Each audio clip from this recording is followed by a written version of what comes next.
मीरपुर नाम के शहर में तेजस अपनी पत्नी नीरू के साथ रहता था। पति पत्नी दोनों ही नौकरी करते थे। एक दिन तेजस गांव अपनी माँ के पास फोन करता है। हेलो, प्रणाम माँ। जीते रहो माँ, तुम दादी बनने वाली हो। अरे वाह, ठीक है बेटा, मैं कल ही आती हूँ। जब माँ जी शहर पहुंची तो बेटे बहू ने बहुत अच्छे से स्वागत किया। लीजिए माँ जी चाय। अरे गर्मा गर्म पकोड़े ले आओ माँ के लिए। नीरू रसोई में गई और 2 मिनट में ही पकोड़े ले आई। जी ये लीजिए। बहू जादू से बनाए हैं क्या? अभी तो रसोई में गई थी। यमी। माँ जी, शीला रसोई में पकोड़े तल रही है, मैं बस लेकर आई। हे भगवान, मेरा धर्म भ्रष्ट कर दिया तूने। अब तो गंगा जल से शुद्धिकरण करना होगा। दूसरे दिन, माँ जी मैंने नाश्ता बना दिया है, ऑफिस जा रही हूँ। पर अभी तो घर का सारा काम पड़ा है।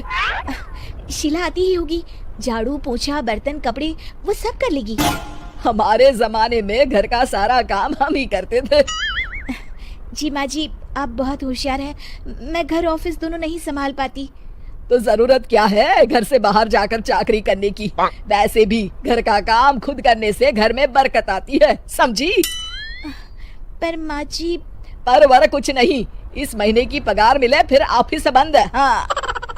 रात को नीरू तेजस से कहती है, सुनिए जी, माँ जी बोल रही थी कि मैं नौकरी छोड़ दूं। वैसे ठीक ही तो है, अभी तुम्हें आराम की जरूरत है।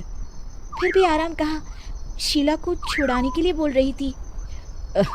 तो अब 24 घंटे में इतना काम तो कर ही सकती हो।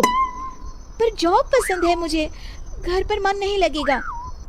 अगले दिन जब दोनों ऑफिस के लिए निकल रहे थे, मेरी तो कोई कीमत ही नहीं है इस घर में। माँ जी आजकल महंगाई बहुत है, रहन सहन भी बदल गया है, दोनों नौकरी करते हैं तभी ठीक रहता है। अच्छा, तू कहना क्या चाहती है? मेरा बेटा तुझे बिठा के खिला नहीं सकता? तू ही इस घर का खर्च चला रही है, हैं? नहीं माँ जी, मेरा वो मतलब नहीं था। मतलब खूब समझती हूँ, ये बाल धूप में सफेद नहीं किए मैंने। हाँ। अब तो ये रोज का काम हो गया था। तेजस भी रोज की झिकझिक से परेशान हो गया था। एक दिन उसने कहा, नीरू, वैसे भी तुम्हें मैटरनिटी लीव मिलने वाली है, तो अभी से ही छुट्टी ले लो। पर क्या, मेरी सैलरी अच्छी खासी है। आखिर नीरू ने रिजाइन कर दिया। जब बच्चा हुआ तो घर में सब बहुत खुश हुए। कुछ दिनों बाद तेजस फाइल देख रहा था। क्या हुआ तेजस, कुछ परेशान लग रहे हो? हाँ, वो हमारी जितनी सेविंग्स थी वो तो हॉस्पिटल में और छठी के फंक्शन में खत्म हो गई है नीरू। और अभी वैसे मंदी चल रही है तो मैं बोल रही थी कल मुन्ना को हेपेटाइटिस का टीका लगवाना है। नीरू, क्या पोस्टपोन नहीं कर सकते? नहीं जी, बिल्कुल नहीं। अब तेजस को समझ में आ रहा था कि उससे गलती हुई है। पैसों की कमी का असर घर के माहौल पर भी पड़ रहा था। अगले दिन, बेटा मेरा चश्मा और ये दवाइयाँ ले आना, पर्चा देते हुए माँ जी ने कहा। जी। तेजस, मुन्ना के लिए दूध का डिब्बा और डायपर भी ले आना, और ये किराने के सामान की लिस्ट है, इसे भी लाना है। तेजस गुस्से में लिस्ट मरोड़कर फेंकता है और चिल्लाता है, पैसे क्या पेड़ पर उगते हैं? ये ले आना, वो ले आना। अरे पर ये जरूरत का सामान ही है। वो गुस्से में बिना कुछ कहे ऑफिस चला गया। अरे अरे लंच तो ले जाइए। नीरू दौड़कर डिब्बा पकड़ाती है।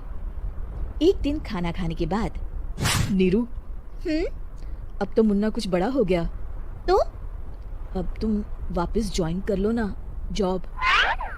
पर इस रिसेशन में जॉब मिलना बहुत मुश्किल है। ट्राई तो करो। फिर मुन्ना?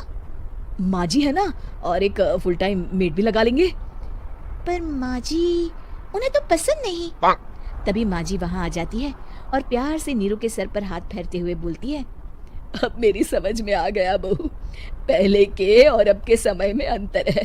तुम काम शुरू करो, मुन्ना की जिम्मेदारी मेरी। मेरी प्यारी माँ जी। ये कहकर नीरू उनके गले लग गई। शिक्षा, परिवर्तन संसार का नियम है, हमें भी समय के साथ चलना चाहिए। उम्मीद है कि आपको हमारी ये कहानी पसंद आई होगी।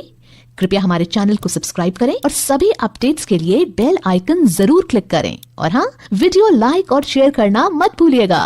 Bye bye.